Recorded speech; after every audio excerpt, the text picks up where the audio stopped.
नमस्कार, मैं हूं विजय शर्मा। मेरे जहन में बहुत लंबी चौड़ी बातें हैं, लेकिन मैं शॉर्टकट वार्ता में प्रस्तुत करता हूं आपको बातें। ये किसान आंदोलन लगभग 3 महीने होने जा रहे हैं इसको मेरे भाई। पहले बात तो शांतिप्रिय होना चाहिए था, कहीं पर भी किसी को तकलीफ ना हो। 26 जनवरी को जो हुआ वो नहीं होना चाहिए था। किसी को दुख तकलीफ आने जाने के रास्ते कोई ब्लॉक नहीं होना चाहिए था। लोकतंत्र में आपको हक है, आप विरोध कर सकते हैं। फिर पूरे देश के लगभग 14 करोड़ में से अगर मान लो 1 करोड़ या मैं 2 करोड़ भी कहूँ किसान अगर विरोध करते हैं तो बाकी 12 करोड़ और भी बचते हैं मेरे भाई। दूसरी बात, तीनों कानून में से कोई सा भी कानून पूर्ण रूप से वापस नहीं होगा। जिस तरह से जीएसटी लागू कर दी, किसी व्यापारी से नहीं पूछा था, लेकिन उसमें संशोधन करते रहे। वो हमारे प्राइम मिनिस्टर साहब ने भी ऐसा बोल दिया है कि एकदम दरवाजे बंद नहीं हुए, जो समस्या है उसका समाधान हो जाएगा।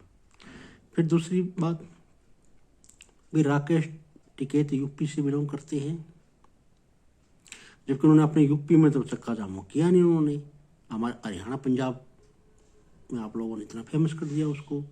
एमएलए का इलेक्शन लड़ा उन्होंने, जमानत जब्त हो गई। आरएलडी के टिकट से एमपी का इलेक्शन लड़ा, जमानत जब्त हो गई। घर में तो अपने कुछ वोट बटोर नहीं सके। फिर बात आती है, सबसे पहले विरोध किया कांग्रेस पार्टी ने पंजाब से किसानों ने, और उसके साथ में लग गया हमारे हरियाणा के भी। फिर एक बात तो कर लो, आप पंजाब वालों के साथ आप लग तो गए, अपने पंजाब से अपने हरियाणा का पानी भी मांग लो उनसे भी, उनके फेवर में आपने तो बहुत कुछ कर दिया। तीसरी बात आती है भाई, गांव में चंदा इकट्ठा करते हैं और फिर वहाँ पर वो भंडारे लगते हैं। हालांकि गुरुद्वारों से खाना आ रहा भैया, गुरुद्वारे में तो अपन को पैसे देने की जरूरत भी नहीं होती। सरदार जी तो इतने अमीर लोग हैं, इतने धनाढ्य हैं, इतने दिल के, बड़ा गर्व है हमें उन पर।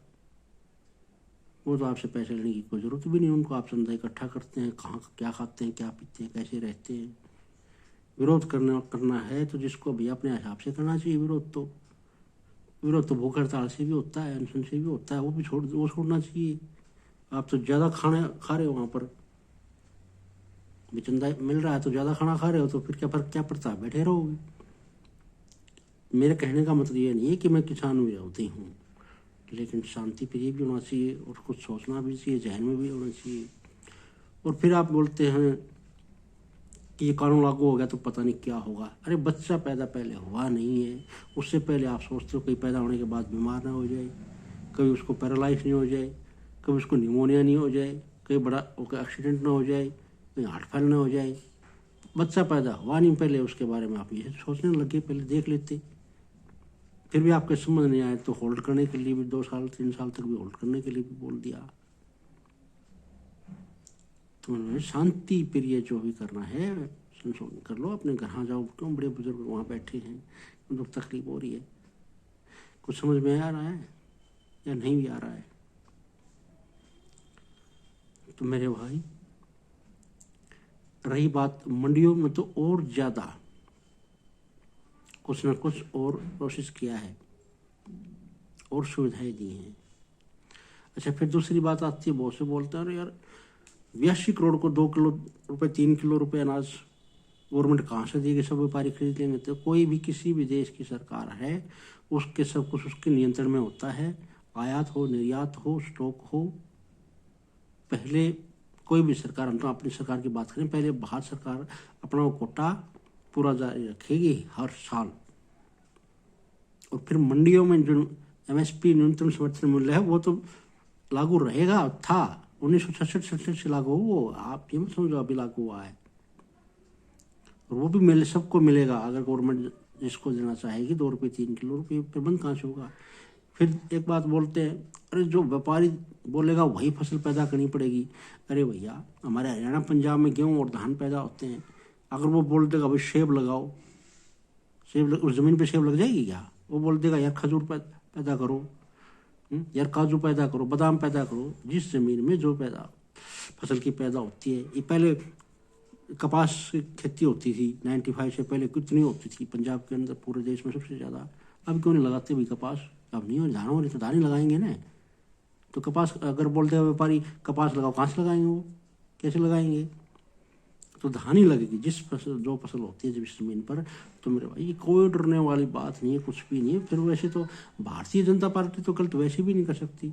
और प्राइम मिनिस्टर साहब आप देखो ना, अरे बहुत बहुत गर्व की बात है 370-35 से 3 तलाक, GST, CA, आगे और भी बहुत कुछ होना है मेरे भाई, बहुत कुछ करना है देश के लिए। गलती बस इनकी है कि ये है कि ये ईमानदार हैं, भ्रष्टाचार को खत्म कर रहे हैं। और ये कुछ विपक्ष वालों को दर्द सहन नहीं हो रहा, उनको दर्द हो रहा पेट में। अच्छा, फिर एक बात आती है, आप क्या समझते हो राजनीति के अंदर है नहीं क्या, किसान आंदोलन के अंदर में, और कौन समर्थन करते हैं? JNU में, जवाहरलाल यूनिवर्सिटी में देशद्रोह के नारे लगे। एक योगेंद्र यादव पहले पत्रकार होता था, पत्रकारिता छोड़ के वो पार्टी का वो एक अध्यक्ष बना हुआ है। उनकी पत्रकारिता वालों के साथ में उसके रिलेशन इसलिए बार बार टीवी पे आता रहता है, ऐसी कोई बात नहीं है। उसने वहाँ का समर्थन किया JNU में, उसके बाद में शाहीन बाग में समर्थन किया, फिर यहाँ किसानों के साथ में आ गया। तो उसको क्या मानोगे भैया, कौन है वो? देश विरोधी है या मोदी विरोधी है, या किसान विरोधी है, या किसका समर्थक है वो? उसके बारे में क्या सोचेंगे? और वही राहुल गांधी, कांग्रेस को ले लो आप, वो JNU में जा खड़ा हुआ था, शाहीन बाग के समर्थन थे वो, आज किसानों के साथ में। तो वो है क्या, उनकी जमीर है क्या, कहाँ पर है वो, किसके साथ है वो? तो सोच लो मेरे भाई, शांति प्रिय हो, अपने घर लौटो, हमारे प्रधानमंत्री जी पर विश्वास रखो, और जय जवान जय किसान हमेशा रहेगा। आप कोई चिंता की बात नहीं है। आप सबसे रिक्वेस्ट है, बहुत बहुत धन्यवाद।